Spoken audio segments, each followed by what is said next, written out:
One somber morning in May 1917, a German submarine, the U-20, stole out of Kiel Harbor and set course for the Atlantic, hunting for enemy convoys headed for Britain. On the opposite side of the Atlantic, the British liner Lusitania had left her berth as well. She was sent on her way with one of those spectacular farewell ceremonies that in those days accompanied each ocean-going voyage. Few of the passengers knew that a few days before, the German Admiralty had published a small ad in several New York papers warning them that all ships sailing under the British flag or a flag of her allies would risk immediate destruction. On May 6th, while her carefree passengers played on deck, Captain Turner of the Lusitania received repeated warnings of submarine activity.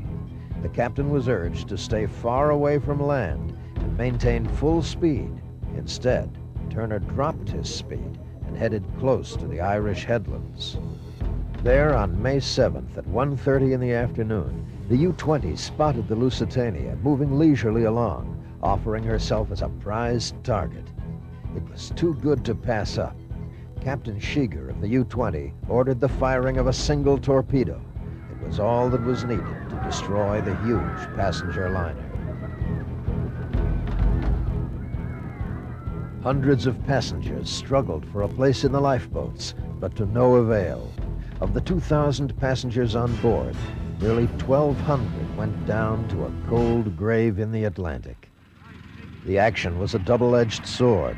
Enraged by the attack on an unarmed liner, public opinion urged President Wilson to declare war on Germany.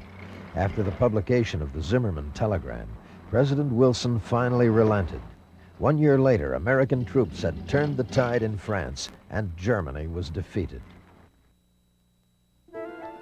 Until the late Renaissance, shipping was limited to a number of trade lanes along the shores of the Atlantic and Mediterranean coasts. But all that changed with the great age of explorations in the 16th century. Large wooden vessels set sail for long voyages to North and South America, Africa, and China. Today, dozens of old wrecks of schooners attest to the danger of seafaring.